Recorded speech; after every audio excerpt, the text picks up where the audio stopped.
And right now, an estimated 700,000 dreamers face the very real threat that they may be ripped from the only lives and the only country they have ever known.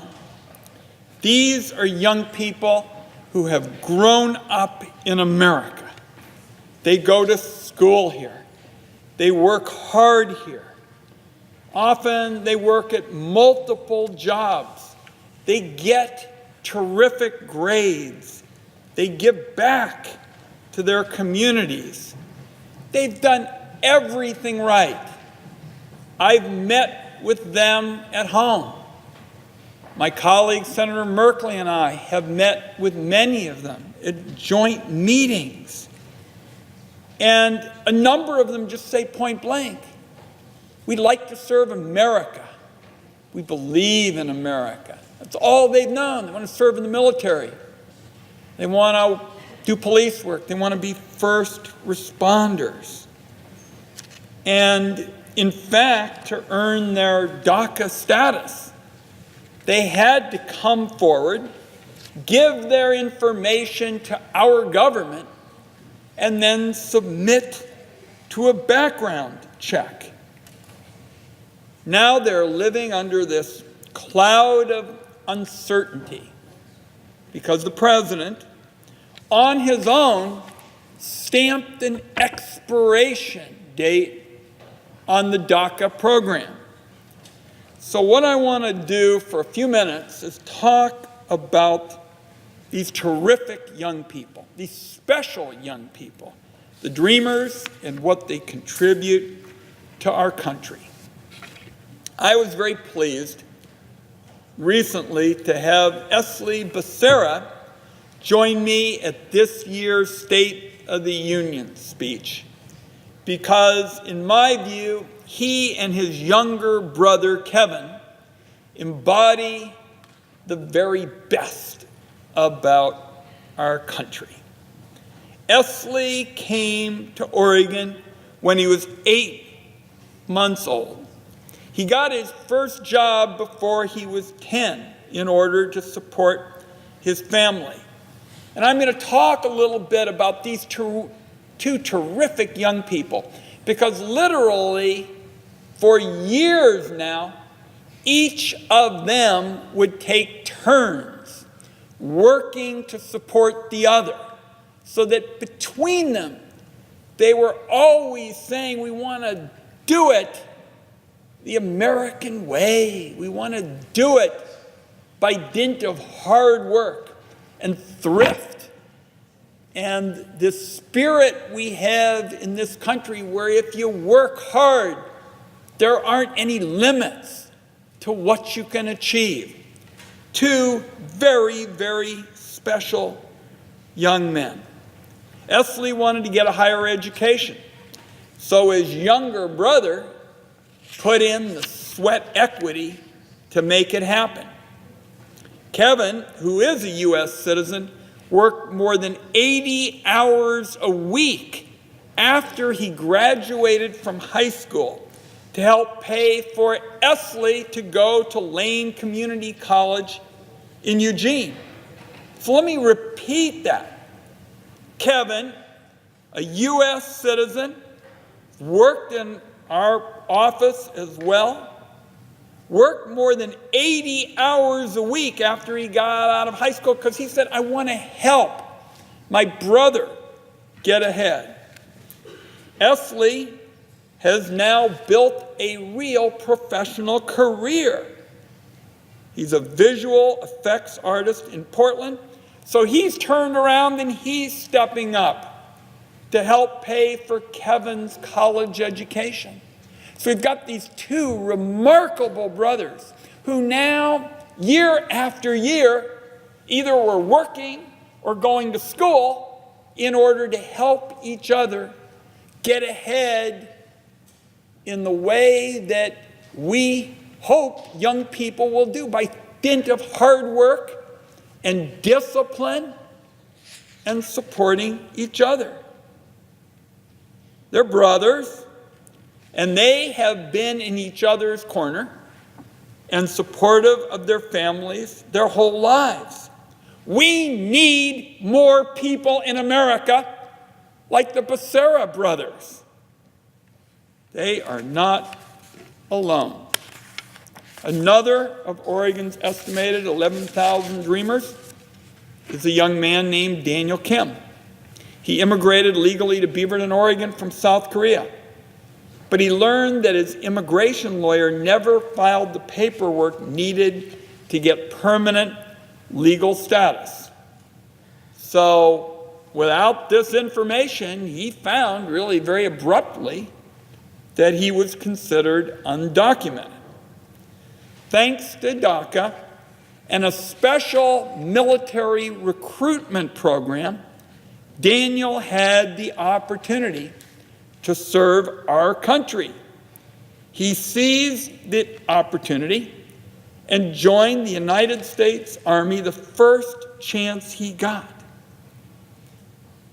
I will tell you, Madam President, I just find it painful to hear the disparaging talk about immigrants. And unfortunately, the president uses that kind of language too often. Maybe it's easy for people in Washington, D.C. to forget these debates are about real people. They aren't just about acronyms and numbers. And Daniel and Esley are the type of young people this debate is about. A soldier on the front lines defending our country, a young man working hard at home in Oregon supporting his family. These are the young people whose lives have been turned upside down by a presidential decision. And they are just pawns in this raging political battle. Young people like Esley and Daniel signed up for DACA so they could work and give back to the country. Dreamers are integral parts of their communities. They pitch in and help those communities grow. If all DACA recipients lost their protections, it would be a massive economic hit to our country. $280 billion lost. So even going beyond the humanitarian impact of breaking up families, that's what DACA recipients mean from a dollars and cents standpoint. The crisis dreamers are facing did begin last year when the president made the decision to terminate the program. Senators from both parties have now been working to fix it. Time after time, senators have brought bipartisan ideas forward. And I'd like to note at this point, Senator Schumer went to the president and put the border wall on the table for discussion, making it clear that this was something that he didn't support, but he would put it out there just to try to generate some goodwill and try to find a way to get folks working together. So throughout this discussion, sometimes it seems that the president just won't take yes for an answer.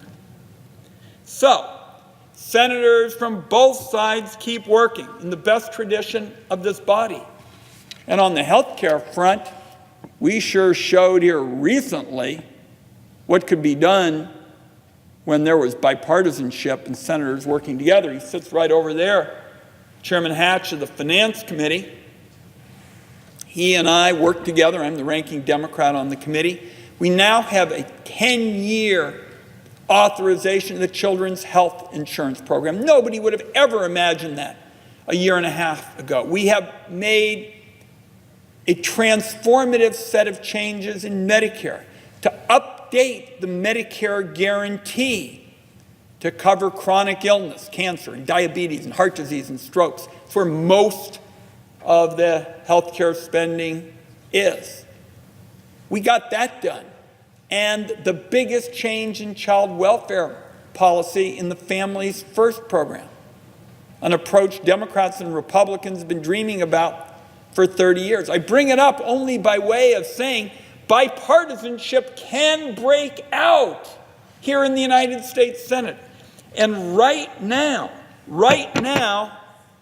as I am on the floor, I know we still have a big group of Democrats and Republicans who are saying that this is too important to just have another political food fight. They are working on a compromise plan, Democrats and Republicans, that would bring this DACA crisis to a close, invest in border security, make some changes to our legal immigration system, and particularly do justice to the dreamers like young Esley Becerra.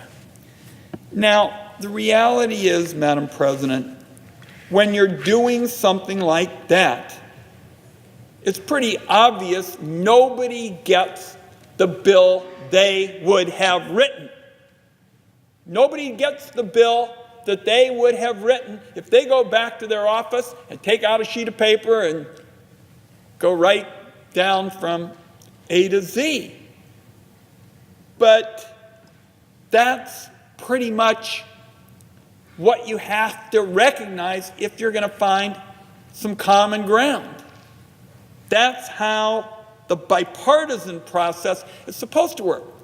Madam President and colleagues, bipartisanship is not about taking each other's dumb ideas. Anybody can do that. Bipartisanship is about taking each other's good ideas. And that's what we've got a big group of senators, Democrats and Republicans, working together to do on this issue. Now, unfortunately, it seems that recent reports indicate that the president and his team are working to derail this bipartisan solution. They are insisting on some kind of approach that will make radical changes to the legal immigration system, for example. And I just want to note for a second, Madam President, this is very important in the Wyden household. My parents fled the Nazis in the 30s. Not all got out. My dad basically talked his way into the Army.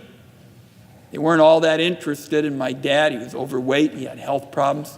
But my dad convinced them that he was a German kid and he could drop propaganda pamphlets. He could write propaganda pamphlets in German that we would drop on the Nazis, tell them they were going to die and they were going to freeze. My dad was the most patriotic person I ever met. We're better because of legal immigration in this country. And yet, in order to get this compromise, we have now seen proposals to radically change the legal immigration system. And I see my colleague, an outstanding member of the Finance Committee who knows so much about these immigration issues on the floor, and I look forward to his remarks. But the fact is, the president is demanding an approach that goes way beyond DACA and border security, which are two natural kind of bookends for bipartisanship, and it's where this debate began. Unfortunately, what the president is really pushing breaks up families, severely cuts back legal immigration, which I just noted. I've seen why legal immigration makes our country better and stronger. And what the president is talking about would do, on top of all this, enormous economic harm to the country, and it's certainly not going to get the votes here in the Senate to proceed, the 60 votes. The bipartisan solution that both sides have worked hard together on is the best opportunity the chamber has to end the DACA crisis. The Senate really cannot come up with sustainable solutions when you just play to those who take the most extreme views. You can't get a sustainable solution. And by the way, that's how debates in the United States Senate are supposed to work. Two parties, hand in hand, bringing their ideas forward, finding solutions both sides can agree on. And that's why I mentioned Chairman Hatch and are finally getting to major health reforms recently that people never dreamed of possible.